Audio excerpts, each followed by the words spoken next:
You're listening to The Culture Clash. Hello, Clashers, and welcome back to a brand new episode of The Culture Clash. It is season 4, and it is March. It is the third month of 2026, and I hope everything is going so good for you. I am so excited to be back with you, talking about pop culture and things that really don't affect our life, but we want to talk about it. And I'm so happy that you guys are here with me. Today, I am super excited because I have some really exciting guests, as every week we do. But also, I have someone who is here to talk to us about the fun of Cincinnati and how exciting the city is and how much more exciting the people that I have here with me today are making it. So I really hope you stick around to chat with us about it all, and obviously to get all the gossip on pop culture. I hope you're having a really good week. Like I said, it's March. It's almost spring. It's been raining.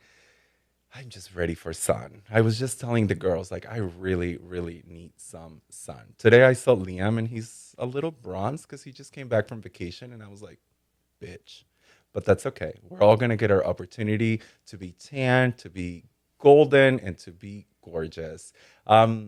Again, I hope you're having a good week. Let's get into it because I introduce you to someone who I have known for a little bit of time, and someone who is making Cincinnati brighter, beautiful, and so much more fun. Please give it up for Tom Funke. Hi. Hi, Tom. Hi. Thanks How for are you having me. doing? I'm great. How are you? I am doing so good. I am so happy that you're here. Thank you for having me. I'm excited. We're so excited. You're obviously turning Cincinnati around and giving girls the opportunity to have fun.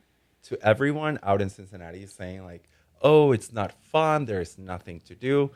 One, you're just not looking hard enough. And two, you are not doing your job on making the city fun. But you clearly are. So, hi, thank Tom. you. Thank you. Yeah. And then over at the Bloom OTR bar, we have an up-and-coming artist who has also been in the game for quite some time, but we really are getting to know her. And I am so excited to have her get to know about her life story and, of course, get her opinion on all of these pop culture news that we have. Please give it up for Bella D. Roxx. Hi, thank you so much for having me. Hi, gorgeous. How are you? I'm doing great. How are you? I am doing so good. You look sickening. Thank you. It's a little something I put on today. Well, you look fantastic. Thank you, honey. Thank you for joining us. Thank you. I'm so honored to be here. I'm so excited to be here and talk about all the gossips and hear about all the stories that are going on right now. So Exactly. And what I'm mostly just very excited about is hearing your life story and where the girls can see you and all of the fun things that we have on pop culture today. yes, of course. So a little bit about me. My name is Bella D. Roxx. Say that one more time. I started drag. I'm actually hitting a year next week on Wow. Friday. So that's a year of drag. I grew up in the Middle East for about 15 years. I moved here about 8 years ago for school, and now I am actually pursuing a medical career in Akron, Ohio. Wow. So it's a little bit of a back and forth because I have my community here and I can't really let them go yet. So, but yeah, so that's a little bit about myself. I love a doctor who's doing drag. So, thank you to all of our medical professionals who are at home doing really hard work. If you're listening to this podcast while you're doing a 12-hour shift, hello to you. Exactly. And I'm going to ask you a lot of questions, especially you being from the Middle East. I want to ask all about your culture. So hang on tight, girl. I will get to you in a I'm second. here, girl. I have it all. Perfect. Now, Tom, let's start with you. Yeah. Let us know a little bit about you. Are you from Cincinnati?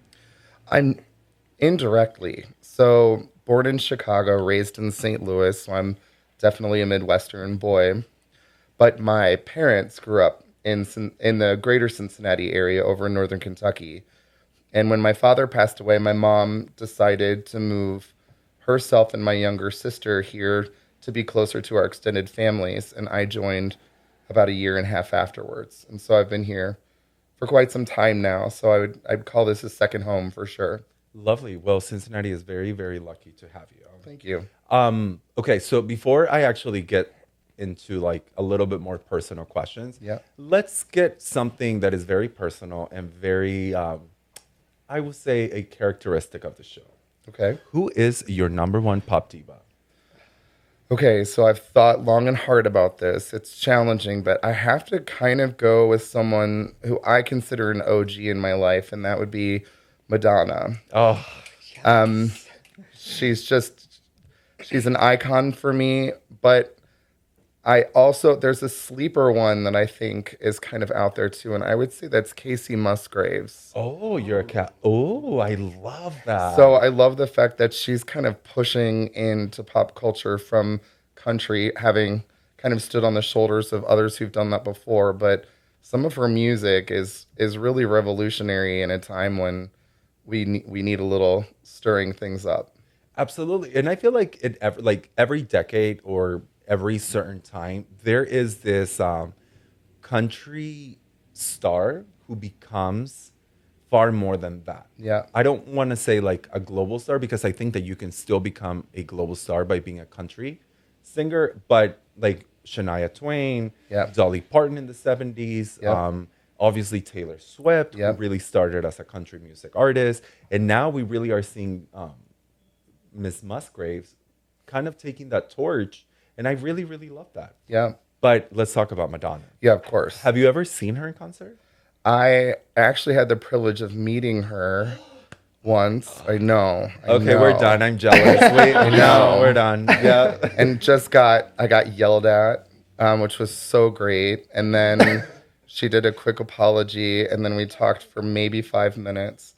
But I went to school in Chicago, and she was doing a show there, and her cousin was one of my schoolmates, and we got to go backstage at a show, and it's fun going backstage, but I didn't get to see any of the show because we were waiting backstage in like a whole assemblage of rooms to be able to see her. But I got to meet her for 2 seconds. Would she remember? Absolutely not. Do I remember? Yes. Every second of it. Every second. Listen, I would miss, I don't know, my wife's birth. if for that sure. means I get to hang out with Madonna backstage. Yeah. What an honor. What year was this? So dates me. I want to say this is 2000, like literally 2000. Yeah. So I think you're talking about Confessions on a Dance Floor. Yeah. I don't know what the hell I was doing in middle school and why I didn't get to, well, not middle school, but in the 2000s I was in high school and I didn't get to see Confessions on the Dance Floor. Yeah. And I'm really upset about Yeah. that. That is, I hope you have that on your resume that you met Madonna. I should have it on my resume. I don't. I need to. What an honor to meet such a queen. Yeah, it was fantastic. And like I said, it was a moment, but just her presence and the thing I remarked most about her was her craft. Like it was all about, she had this whirlwind of people getting her ready for her next component. And we saw her during the show. So it wasn't before, it wasn't at the end. It was a little break she had while you could hear all the commotion going on stage. And we got to talk to her for like a minute where she was in her head. She gave her cousin a hug, told her to get the fuck out of the way. Sorry, am I allowed to? Yes. Okay. Told her to get the fuck out of the course. way because she was doing like a mild costume change. And yeah, it was fun. That not only do you get to like meet the legend, but you get to meet her at the time when she is thriving. Oh, for sure. And cussing people out. Oh, absolutely. And that is the most, like, if anyone has ever been behind stage of any shows, like, you know the thrill of like getting angry with people and like, getting things done. And what an honor and a privilege that you got to experience that. Yeah. If ever, Clashers know that Madonna is my number one. Oh, I love that. That was the first concert I ever saw, Sticky and Sweet, back in 2009 in New Jersey. And Madonna is my number one. So let me get some energy up. Yes. When I was a little kid, I used to put on kind of little productions to True Blue album up in Stone Harbor, New Jersey. When that album came out, my younger sister, my cousin, and I would put on productions after dinner with choreography and costumes. Well, let's put a production after this. I am going to be Madonna. Thank you. That is amazing. I am truly, I say this every episode, but I am truly gagged that you have met her And not only did you meet her, but you really got to experience the artistry and everything Her that she does. presence, for sure. Were you just like, The energy in the room was just, this person was moving and everything was magnetized towards her and away from her at the same time. Because she gives this like fuck off energy, but a present, non-confrontational, just like, I'm in my zone. You're all existing in my world right now, which we were. We're on her Exactly. stage and we're just moving with it. And her cousin kind of popped in like she could, and she gave her a hug, told her she loved her, and told her to get the fuck out of the way. And I was like, yes, please? okay. That's all I need. Yes. Well, Madonna, if you're watching, I would love to meet you backstage. Yeah. she's a clasher. I'll She I'll will. put in. I'll send some good juju your way. Thank you. That's all I need. Awesome. Well, the same question is going to go for my girl, Bella D. Roxx. Who is your number one pop diva? I will have to say Ariana Grande. Miss Ariana Grande. She's been my number one since the Sweetener tour, so it's a little newer in her career. But since then, I've become in high school like everyone in high school knew that's an Ariana Grande fan. If there's an Ariana Grande news, if there's an Ariana Grande song, everyone just looks at me, waits for me to. We had karaoke nights like at high school with my friends, always performing Sweetener tour live for everyone, doing all the choreography and all that. So now I'm very sad because I have not gone to any of her concerts yet. The Sweetener tour, I had one ticket to the Louisville show, I think, or Lexington, and that out of 100 show, that was the one she got sick, and she had to cancel. And I haven't seen her since then, and I don't have tickets for the next show still. So Well, you just have to manifest it. I'm praying for. She keeps posting about they're working against the scalpers and everything, and I'm like every day refresh, refresh, refresh. So We had Miss Evelyn Everything, and she was telling us all her trauma about trying to get tickets. oh my God, I was at the hospital that day because I had a flu, and don't kid you, like the doctor came in and took the test of my nose and whatever, walked out, and I'm like refreshing my ticket master. The doctor came in when like the queue started, and they were talking. I was like, I'm so sorry, can I just have a minute? I need to go to the bathroom. And I'm in the bathroom, and I came back, and my entire fist was red because I couldn't get any. And the doctor literally goes, are you okay? I was like, oh, yeah, nothing. Yeah, I'm just kind of feeling sick now. I'm feeling more sick, so. They probably thought you were shooting up in the bathroom, girl. I mean, I was going crazy, but you just have to manifest it. And yes, Liam, my producer, just brought up that Miss Bella D. Roxx was Ariana Grande for Gay Icons. Insert picture here. It was amazing. Thank you for coming. You looked amazing. You and Nick both looked amazing.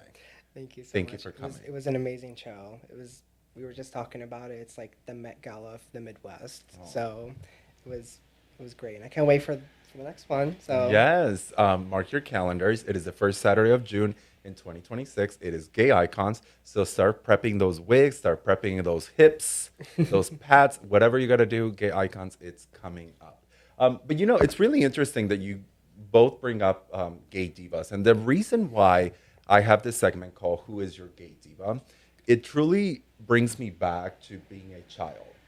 And like you said, putting performances and putting shows together of someone who inspire you and someone like you who was in high school that people just correlated Ariana Grande or a gay diva to you, because a lot of people who are home and a lot of people who are straight might not realize that as a young child, all these femininity that is built up in you and all of these emotions, you kind of live vicariously through these women. It's like I always tell people, I'm like, I don't want to be Madonna. I just love her art. I love how involved she is, and I love that she just doesn't give a shit about anything but her art. Yeah. And that really is where the term gay diva comes from. So thank you for sharing both of those stories. That's really, really cool. Well, are you girlies ready to get into pop culture? For sure. Alrighty. Well, Yeah. before we get into pop culture, I do want to give a big, big thanks to Los Panchos Mexican Restaurant, 8598 Coleraine Avenue. It is my family's favorite Mexican restaurant. It is so, so good. My family is there at least once a week. Thank you for sponsoring today's episode, as well as providing food for the guests, as well as for the team. Their They're opening up a new bar. So if you are in the mood for some Latino music, it is called Luna Bar, and it is located in 3527 Harrison Avenue. So if you live in the tri-state and if you're looking for some Mexican food or some Latino dancing, you know where to go. Alrighty, now that we got that out of the way, let's get into pop culture because there is a little controversy happening with a girl group called Cat's Eye. I'm sure you've heard of it. So let me read the note and then we'll dissect it. So much to the shock and outrage of icons everywhere, Cat's Eye Manon Benerman is taking a temporary hiatus from the girl group. The Grammy-nominated group shared a statement on their official social media pages on Friday stating that Homegirl was temporarily stepping back from the group to focus on her health and well-being. Now, this isn't much of a big story of someone taking a hiatus from a group, but a lot of the things have come from this okay, real quick. They put out a statement saying that she was taking a little hiatus, right? But then a few days later, she was commenting and kind of interacting with some social media posts suggesting that girls in girls groups were facing discrimination and abuse and whatnot. This is not the first time that we have heard about a K-pop group just being drained. Right. But now there is a whole new thing talking about racism as she is the only black girl in the group. How do you guys feel about it? You know, I consider them a manufactured group. You know, their origins were people probably sitting there with algorithms determining who would fit best in this kind of marketing scheme. And she was, or she is, I don't want to use the past tense, one of the more individualistic people in terms of her personality and her opinions, and also the way that she came about being part of the group. And I think that maybe that's rubbed production the wrong way. And I think that there's maybe some behind the scenes negotiations going on where they want her out. She doesn't want out. I think her hand's being forced a bit, and I think they're trying to go about it the politically correct way.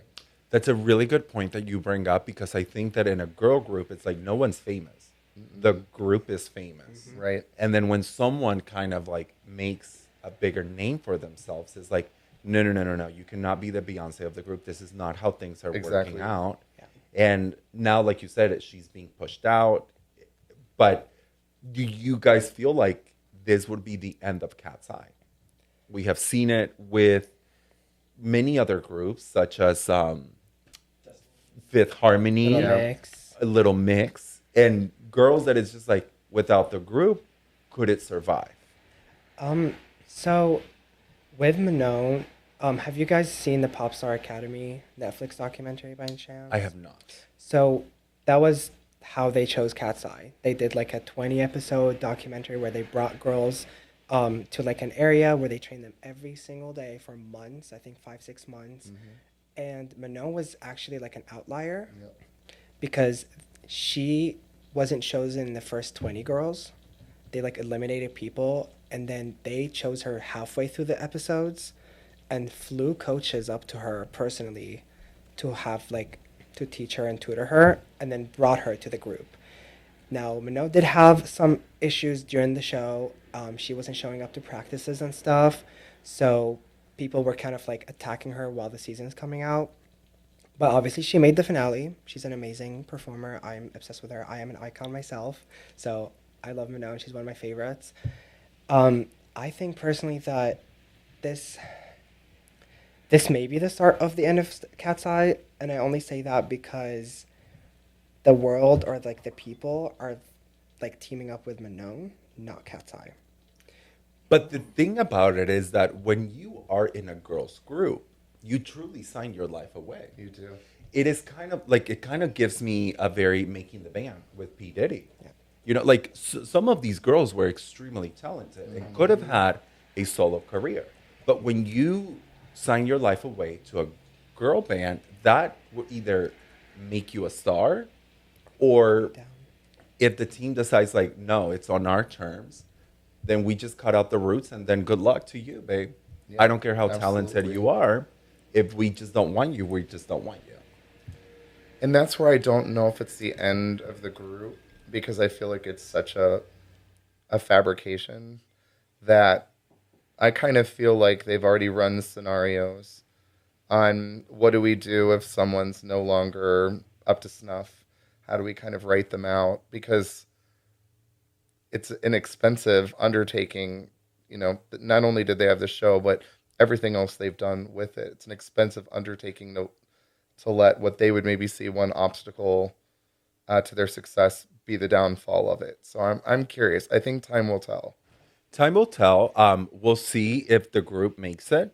Most importantly, we'll see if Mano makes it to make a solid career with the things that are going on. I don't think either one of them would. Yeah. I don't. Yeah. I mean, do you guys know Adela? Have you guys heard of her? Yeah. Miss Adela. She's a newer pop star. She did Super Scar. Oh, I'm obsessed with her. But she was actually supposed to be in the she was in the competition, and she didn't win to be in Cat's Eye, so she started her own solo career. She's popping off right now. She's doing amazing. I think Mano has this opportunity to kind of do like a Camila Cabello and like brand herself, because I think with pop culture right now and pop divas, you have to have a brand. Mm-hmm. You can't just make a good song, or you can end up in the Kia Asylum. So, For sure. so Yeah. The Kia Asylum. exactly. But that's the thing about the Kia Asylum is like even like Camila Cabello, right? Like where is the girl? Oh, she's back She there. cannot take off. Yes, she's at the Met Gala. She's at red carpets. Yeah. She's trying to have a solid career, but Yeah. the whole like group is really like on her, and it is hunting her. That it's kind of like a curse and a blessing. I agree with you, because I as you noted, I think you sign your life away, and there's so much of your personality that you have to sign away.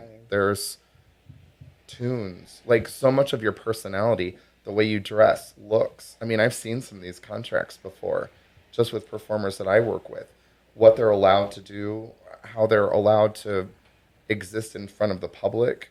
And then even when the contract ends, they are still locked into a contract for life.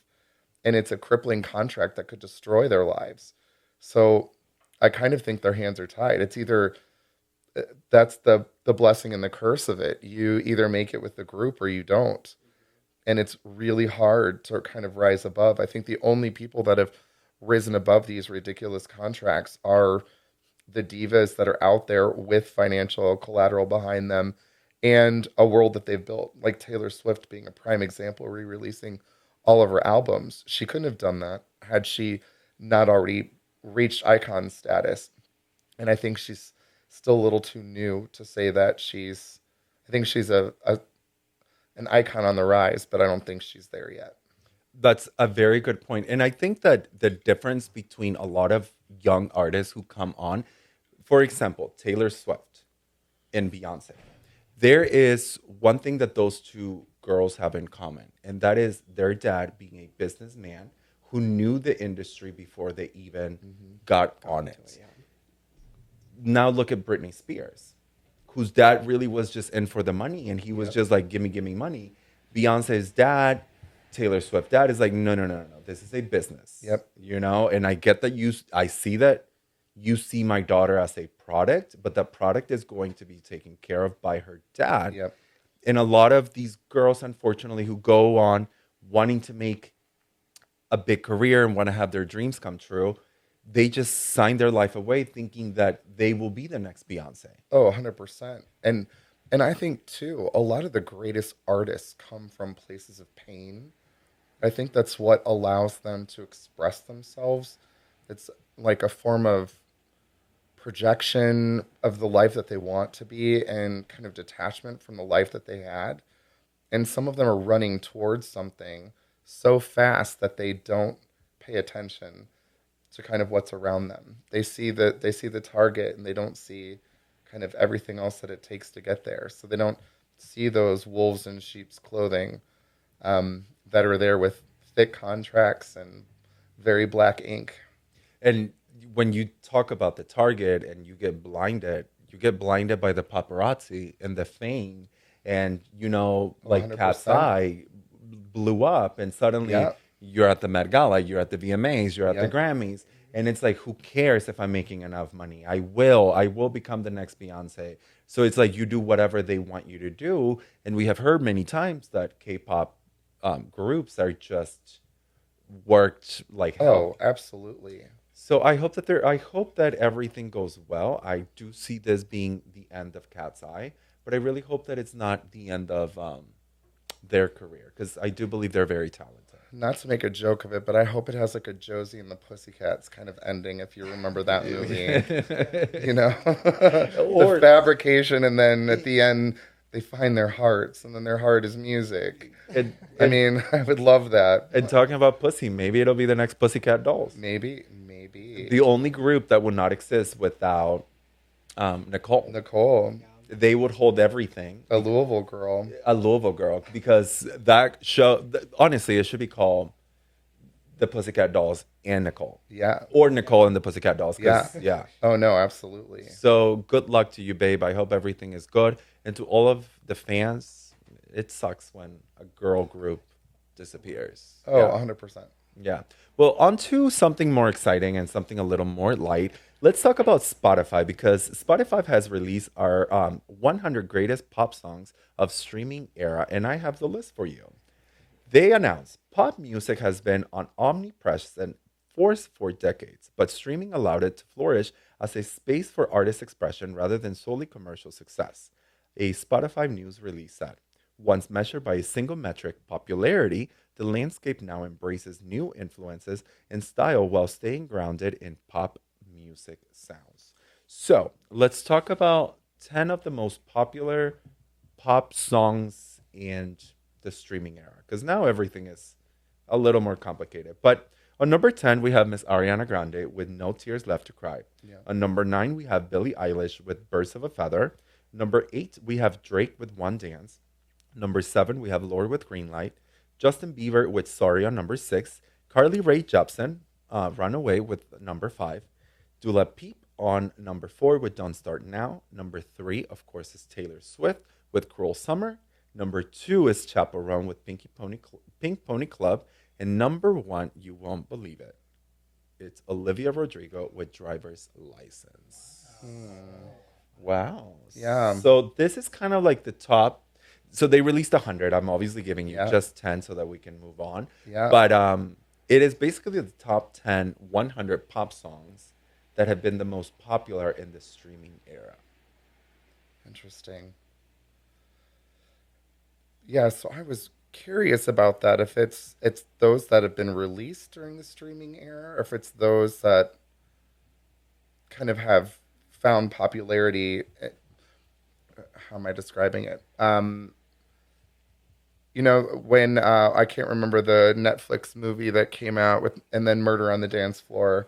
Murder on the Dance Floor. Yeah, it came out as a Billy, song. what was her name? Sophie Ellis Bextor. Yeah, and it's a song that people knew 15 years prior, especially in Europe on dance floors, and then all of a Yes. sudden you're hearing that. It's kind of interesting, and some of the songs that have kind of come back since streaming, especially like, I don't know if I'm going on a tangent, but like Kygo with some of their stuff with like the Whitney Houston song. Run for the Hill from Stranger Things. Yeah. Yes. It's just kind of interesting that streaming has even reawakened some old giants, but the list is fascinating to me. I kind of want to know where their data came from. So it's all streaming. There is no the only metrics, like back then we used to really how many songs you sold, Yeah. how many records you sold, but this Yeah. time really is all about the streaming part. And Interesting. so Cruel Summer was released in 2018. So interesting that it's only had about 8 years and has catapulted to number 3. Yeah. Olivia Rodrigo. Driver's License. Isn't that like About 2020? 4 or 5 years. 2020. Yeah, Yeah. something like that. Yeah. Yeah. And it's a new era for artists, because back then, it's like you had to sell records, and now it's like, are you popular on Spotify or on TikTok? Yep. Making a viral dance on TikTok, it is very important for people to be number one. Oh, 100%. Very interesting. Yeah. I love the list. I think I like agree with most of it. I mean, Driver's License. I think the Sour album, the entire debut of Olivia. Um, I mean, it's insane the numbers it did back then. It was everywhere we went, and it's crazy that it was her first like official album. Um, I think when it comes to popularity, I can see that song like really being top one because especially during COVID when we're all locked out and at home having nothing to do but listen to music and watch TV. Um, so I definitely agree with that, and I think it is very interesting that like songs that I feel like my head would think were the biggest songs in life, like Telephone by Lady Gaga. Where is it? Exactly. How's it not in top 10? Oh, 100%. And there are just so many songs that you think about pop Yeah. music that it's like, where is like there's no Britney Spears song on the top 10. Yep. And obviously Britney has been such an influence in pop music.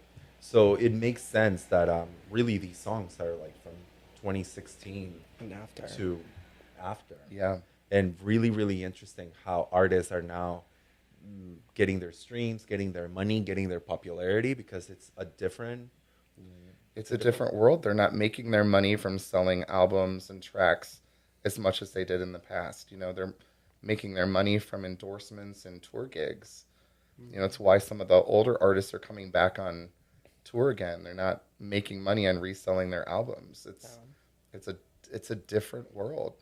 So, speaking of that, very interesting you bring this point up because I have been hearing about Cardi B. Yeah. How she's like on hot fire, like on hot waters with her music label because it's like they don't really care about her music because they know that she's going to make some sort of viral song on Spotify. Yeah. Or some sort of like viral video on Spotify. So they're like, make more TikToks, make more TikToks, make more TikToks because they really don't care whether she is making or selling music. No. Because they know that is where she's getting her popularity from. Exactly. So, I mean, that's great. I mean, we're living in a world where anyone can have a voice, anyone can have a podcast, anyone can have a song. And we do love that. And at the end of the day, I think the cream will always rise to the top. Do you think it's stifling the kind of amount of new hits that are coming out? Because I feel like the amount of new hits coming out seems to be shrinking a bit because they're so focused on TikTok and kind of their metrics online that the creativity of creating new songs and new music seems to not be there as much. Oh, I 100% agree with that. Going back to Beyonce, I saw something about how she's like, no one makes albums anymore. Yeah. Everyone is trying to have that number one single that if you make a single, two singles, then you're good to go for the rest of your career, right? And she talked about how she did not, or she hasn't put out the visuals for Renaissance or Cowboy Carter because she talked about how like, I really want people to experience the music. Not the visuals, not what I look like, not what I'm wearing, but my art, which is my music. And I really love that. But I do believe that, like you said, it is shrinking down because the cream will rise to the top. And all of these people that continue to put out music and have one-hit wonders, they're watering down. I agree with that. I'm wondering if it's also kind of a direct correlation with the fact that country music is on the rise as the number one form of music purchased now. Maybe because it's kind of an antiquated system to like an audience that's older and more traditional, and they want music. They want music. So I don't know, random thoughts. And I also feel like with how it is now, you can only like rise to that huge fame if you make viral hits. Your album has to have at least 2 songs that can go viral, like on TikTok. Your album has to have like a brand. You have to have a theme. You have to give it like a vibe. Like, Sabrina, she was giving us this like 80s, like big puffy, like blonde hair. She was wearing the like similar boots all the time. Like you have to brand yourself, which kind of like makes it, we're going to have way more frequent like one-hit wonders. So like we've had a lot of artists in the past 5 years. So like made one song, we heard it everywhere, and then we never heard of them again. Yep. It happens very often. I feel like it's going to keep happening with the way like the newer generation is like listening to music and appreciating it. I think one of the perfect examples of someone who was able to do that without all of this is Adele. I love how Adele, like when you go watch her concert, you're there for the music. And she said it herself, like, you're here to hear me sing. There's beautiful stage presence and everything, but there's not like a lot of stage visuals. There's not a lot in the costumes. There's not a lot in the effects and everything. It's all about her singing. And I think we're switching away from that. We're shifting further away. I would agree with that for I sure. I 100% agree with that. And you know, another thing to go back to Madonna, she really was the pioneer of set a brand for yourself for every album that you're dropping. Yep. You think about Bedtime Stories, you think about Ray of Light, you think about Confessions on the Dance Floor. There has been a very focal and very distinct brand for Madonna for every single album. Something that, like, one of the few people who have really taken that has been Lady Gaga.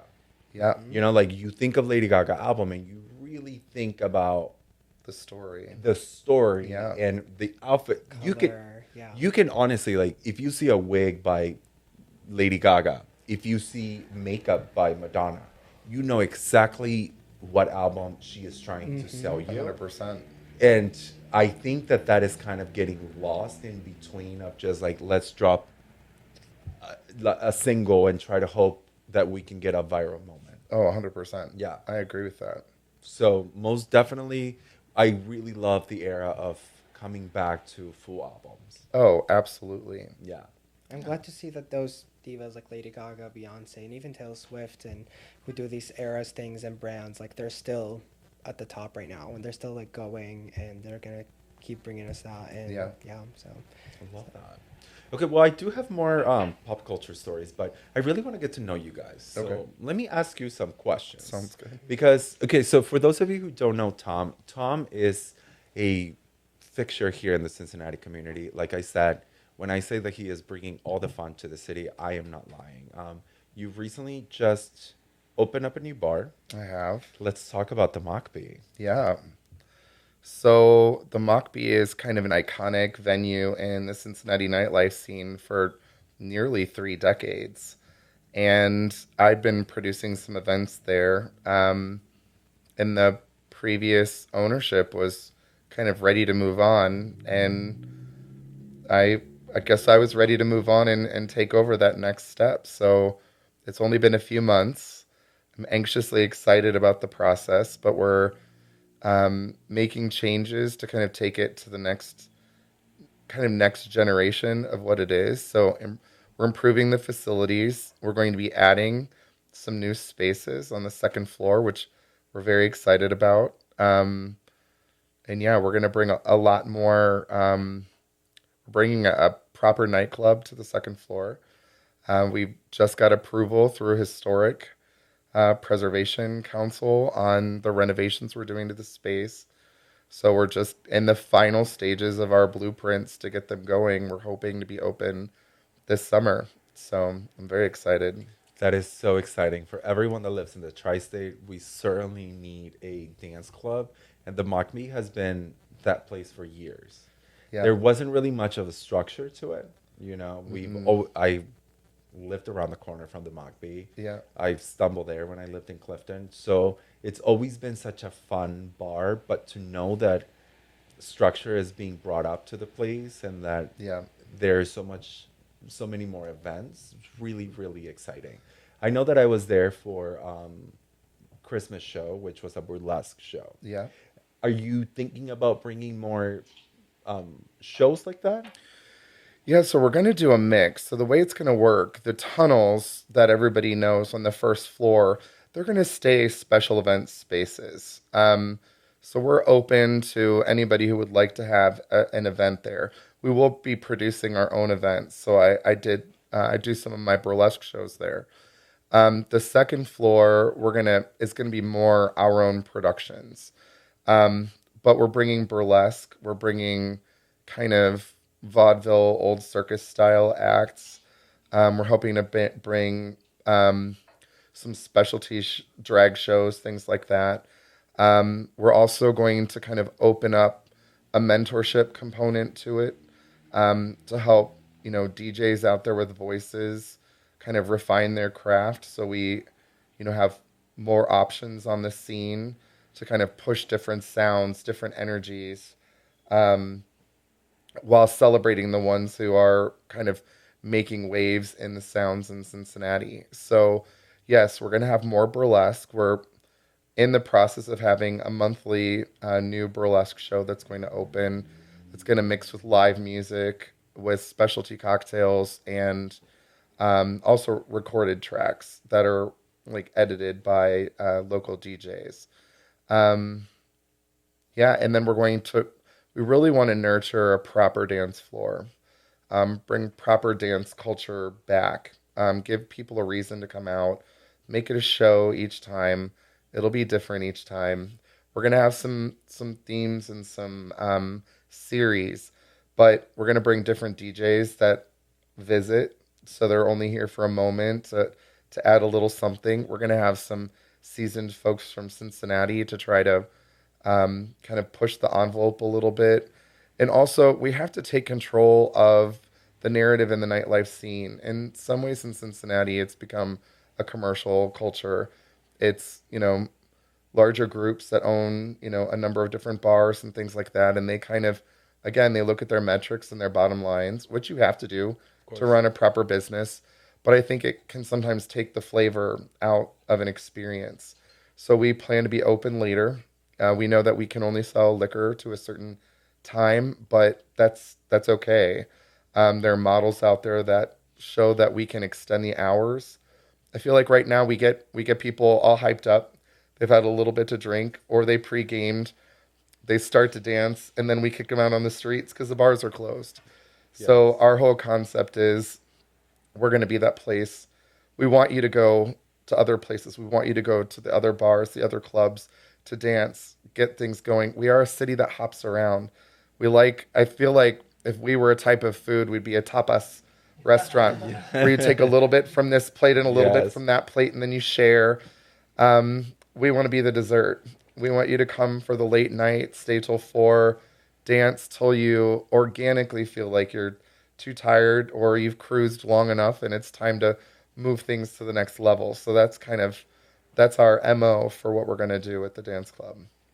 Very, very nice. And you said something about bringing this bar and dancing club scene to a new generation. Yeah. And before I ask you this question, I have noticed that in bigger cities and cities around the world, there is not such a thing as gay bars anymore. Correct. There has been bars that are open-minded, that is a space for creative people, for people who are just wanting to have fun. Yeah. And in my era, when I grew up, it was really like, let's go to the gay bar. Right. Right. But what I have loved about the MockBee in the last few months and the last few weeks that I have been there, it's really just a bar for people. Yeah. So is the question that I wanted to ask you, and that you can maybe explain to our clashers a little bit better, is it a gay bar? That's really hard. I struggle with this question every day, and the answer is yes and no.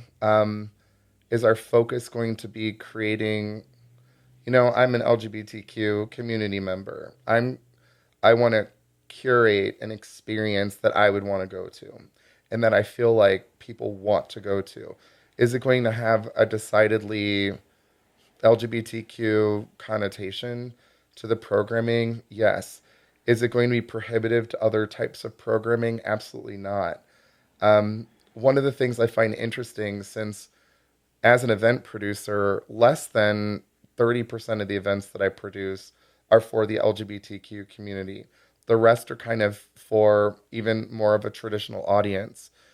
And what we find when I talk to different DJs and different personalities is a lot of what we know in the EDM scene and the dance scene came from LGBTQ culture.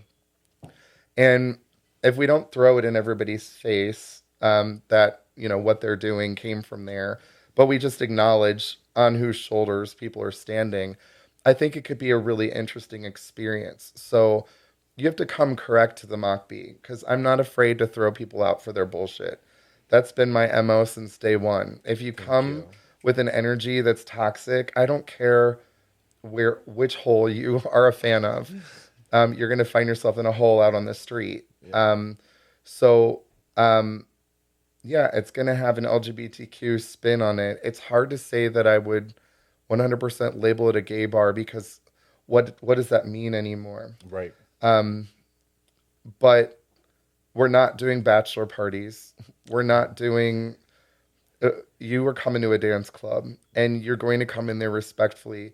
You're going to see queer bees dancing, straight people dancing, black, white, brown, yellow dancing in unapologetic ways, and that's what we're going to curate. You bring the fashion, bring the energy, get your butt moving on the dance floor. Let's have some fun. That's really what I think it's about. I look at things that I emulate, and I'm not gonna go as try to say like Studio 54, but when you look at it, it was a gay-run space with a greater than 50% of their patrons were LGBTQ, but then you had the football stars and the athletes and the movie stars. They all came. Why? Because of the curation of the space. The Abbey in LA, other clubs in New York, back in the day, before cell phones, when you could take photos, everybody was just anybody, and you just left it on the dance floor.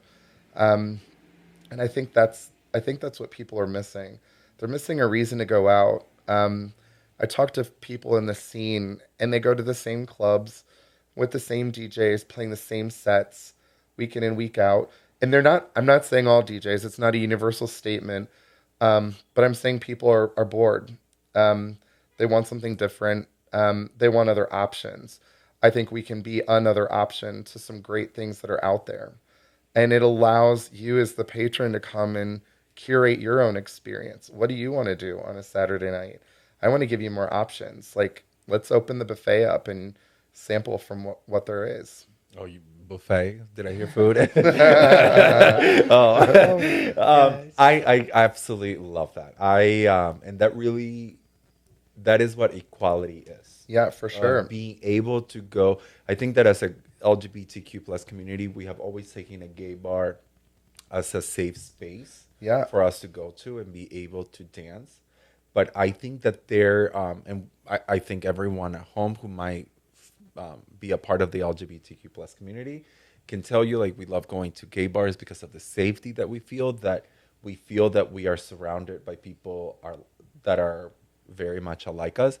But there is no better feeling than being surrounded by people who are perhaps not like you, but are still respectful, who are still on the same vibe of, I'm just here to have a fun time. I don't care who you're making out with. I don't care who you're here with. Exactly. I'm just here to have fun. And when you said about Studio 54, really, that is what Studio 54 was. And it was about your fun can't and shouldn't inhibit somebody else's fun. That's kind of what I think it comes down to as well. But I think you nailed it. We needed those gay spaces. And when I first was in them, there was a magic to them. It's a magic that we can't recapture because we live in a different world. And we as a community have chosen to not live in the shadows anymore. And by not living in the shadows and being able to live out loud and out, it has invited our community to become more than just the insular group of, LGBTQ individuals. And I think we need that. But that's why I say it's hard for me to say, is it a gay bar or a heteronormative bar? It's going to be run by a gay person who's going to unapologetically say, you're coming into my space. I'm creating it as a safe space for everybody, down to our security, our bar staff. It's all based on a consent culture. They're all trained on what it means to be an open, safe space, and it starts top down. And yeah, I want people to try it out and see. I think it's going to the community is going to kind of define it too. I can make it what I would like for it to be, but if the audience doesn't want to buy into that, then, it's just a lot of effort for nothing. I am creating a space that I invite you to be the energy that's kind of pumped through it. And that's really what's going to dictate that. I'm just going to give you good drinks, good music, good lighting, because, we gays important. need that good lighting, Yes. Gays and straights and Yeah, everyone. no, Yes, we do, yes. for sure. Um, and and something different, something a little strange, something maybe I don't want to say like cosmopolitan or big city, but something you would more readily find there. I'm bringing DJs from across the country, across the globe. I'm bringing performers from many different locales to bring you a taste of what they have, and then we have to step our pussies up and show out too. Like we bring someone in from another city, and we're just a bunch of khaki wearing, Hillbillies. hillbillies. Then who are we? Yeah. So it just requires us. We've got to come out. We've got to come up, and we've got to come out. I think in this post-COVID culture, we're still learning to be. And I hate that. I think we're still in that COVID era. We're still learning how to be out, how to come out, not just in your sweats all the time. Although, like, big proponent for gray sweat season. Please. But like come out. When I first started going to bars, like you couldn't wear tennis shoes. Some of them you even had to wear a jacket, which was crazy. Um, but when you show up and you dress up and you bring a look and bring an energy, there's something about it. It invites other people and it makes them want to bring their best. And I think we've got to do that. I think we've gotten a little too casual in our sensibilities, and we've got to step it up. We have gotten way too casual. Let me tell you a little story. So I moved to Cincinnati a few years back, right? And I met Liam, my producer, who you guys have met. And Liam and I are both clowns. We really like our fashions and really like just wear whatever you want to do. And one of my things has always been like, do not tell me that Cincinnati is boring while you're wearing tennis shoes and a t-shirt to the club. 100%. What are you doing to make this place better? Yeah. Like what every time that I have been out, like I look forward to seeing Liam, right? It's like, what is this clown going to wear? Yeah. Like, Yeah. and it's something that I don't look forward to with many of my friends who just wear a t-shirt and jeans because it's just like, okay, Yep. expect it, right? Yep. But it's like, what are you doing to make this space better, to make Cincinnati better, and Yep. to get everyone involved in your bubble that it is fascinating, it's fabulous. And I promise you, your friends will just go with you. Oh, They will start absolutely. dressing up. They will start feeling like clowns. So, absolutely. Thank you for bringing spaces like that. Yeah. So, speaking of club culture, obviously we have someone who is in the club 24/7, Miss Bella D. Roxx. She gets to see new generations, new kids, same outfits. But how do you feel that this new generation is taking on this club scene? So like, I've been obviously in the club scene for like 2, 3 years now. So I'm more new to it, but I've always had this take that like, when you're out in the club, you're there to have fun, but you're also there to make other people's days better and make other people have fun. And I think a lot of people view the clubs now as we're just leaving the house, we're getting there, we're gonna talk to some people that we all know, same people, nothing new, um, same outfits every weekend, same vibes, no dancing on the floor, and I've seen it like happen a lot, like more recent too. Um, People are not dancing, people are not dressing up, people are not there to party. I used to have me and my bestie, Nick. Shout out to Nick, Shout out to SDMT. Nick. Yes. We every like weekend, Friday, Saturday, if he's not working, we plan a night out, and we have to plan a vibe. We have to plan an outfit a week behind. We plan an entire like. We're gonna go to this bar first. We're gonna pregame here. We're gonna dance here. We're gonna chat here, and then we're gonna go back and dance here. Just like create this whole like fun night. And recently, we've just been noticing that like people are not doing that. Like it feels like we're just on the dance floor trying to dance, and it at some points it's fun to dance on your own. you can make your own vibe, but it's hard when like you feel everyone around you is just like turned off. Trying to be perfect. Like exactly. Yeah. So, and I think people need to just feel silly. If you see a T-shirt, you're like, oh, this is too sparkly. You want to wear it, wear it. Wear it. You're gonna shine at the club. People are gonna remember you. Will make people's nights. I've worn outfits before where people like would talk to me for 30, 45 minutes about it, and it's just like it makes them happy and it makes them feel like, wait, maybe next time I should show up dressed up because people are dressing up. All it takes is a couple of people to start doing it, and everyone around will start doing it too. Yeah, and I really do feel that Cincinnati has those people. I really just feel like it is time for those people to collectively say, like, let's be clowns, let's have fun, let's dance, let's go and try out new different bars, let's see a burlesque show and things that you might not have seen. I have a rule: if I put on an outfit while I'm getting ready, and like I'm like, oh, this is the outfit, and then I'll question myself, like, is this too much? No. Yeah. If the outfit is on, that means the universe put it on you. You got to go and show off that outfit.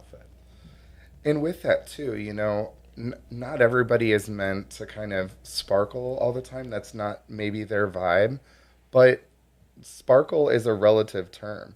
If you put that outfit on and you feel like you are hot shit, Oh, honey. that's the mood. Yeah. When you go out and you step out, and whether it's like a black t-shirt and black jeans and you are just living your best life, it's that energy, it's that intention that you were putting out there that I'm here, like, take notice or let me disappear into the side, but I'm bringing my energy. Like, I think that's it. It's this concept of third spaces. Like, we think of them as like extensions of our home, but like they are and they're not. This is energy. This is special. Let's treat it as special. Let's show up. This is your home for the next few hours. Yeah. And I have said this before. I live by this. This is my mantra. Your delusion is your reality. Yeah. So you go out to the club feeling like you are at Studio 54, and I promise you that is how your night is going to be. 100%. Like, you just have to be delusional and know that you are in there to have fun. Yeah. Let's catch that instead of the cold that everybody's getting. Let's catch, let's catch that energy, Let's right? catch that Like, and not- it's contagious. You're having a good time. It's contagious. That and not monkeypox. Oh my God, that, yes. Awesome. Well, Bella D. Roxx, really, really quick before we wrapped up, remind us where you are from, my love. So I am Syrian. I lived in Saudi Arabia for about 15 years of my life. I lived with my family there. I grew up there, and we just moved here for school. I've been in Cincinnati since I got here. So I love that. Thank you for your culture, for your contribution to Cincinnati, for making it more fabulous, for being beautiful and fabulous as a drag queen. I just love my culture so much, and I think there's a lot of stereotypes out there and people that don't know what like the Arabic culture is and the Middle Eastern culture is, and drag is my best way of like bringing that out and just being like, this is what it actually is. It's not that little flute music you see when they put a desert scene in like some movie. So yeah. Well, thank you. Thank you so much for being here. Give us your social media so that the girls can follow you. Yes, so my social media, Instagram, bella.d_Roxx. You can see where I perform every weekend. I'm at Blue Motiar every now and then. I have a lot of shows coming up. I'm hosting my own show at Nightlife OTR in June. It will be a Pride-themed show. So make sure to follow me, make sure to keep up with it, and yeah, we'll see you there. Perfect. Well, thank you so much for being here. Thank you Ms. for Bella having D. me so much. Roxx. It was amazing. Now, Tom, tell us where we can find all of your social medias, where we can follow you. Yeah, so you can follow some of my productions at Funke Presents. You can also follow the MockBee at the MockBee on socials. And if you want to see weird stuff that just I'm up to, it's _Tom_Funky. Just plain and simple. There you go. You can hit him up. Are you single? I am single. There you go. So slide up on those DMs, girls. I know you thirsty bitches will. Well, thank you so much. This has been such an amazing and very informative episode. I thank the two of you for making Cincinnati fabulous, for putting in your 5 cents on making Cincinnati fun and bringing diversity and events to this place that really, really need it. So I thank you both so much, and thank you so much for being on the Culture Clash. I know that I am very thankful, and so every clasher at home is. I want to thank you all for being here. Thank you for being here on another Friday with us. I do want to remind you that this episode was brought to you by Los Panchos Cantina Mexican Restaurant. Let me give you again the address so that you can go visit them. It's 3527. Wait, that is Luna Bar. So if you want to turn up and go hear some reggaeton, it is 3527 Harrison Avenue, which is their new nightclub that they just opened. And if you're looking to have family dinner, then you can hit up Los Panchos, which is 8598 Coleraine Avenue. Thank you so much for supporting our dreams and supporting this little show. Once again, guys, thank you so much for being here. To all of you guys at home, thank you for watching. And please make sure that you are subscribing on our YouTube channel and following us on our Instagram, TikTok, Facebook, and Sniffies. Thank you, guys. Have a great day. Thank you.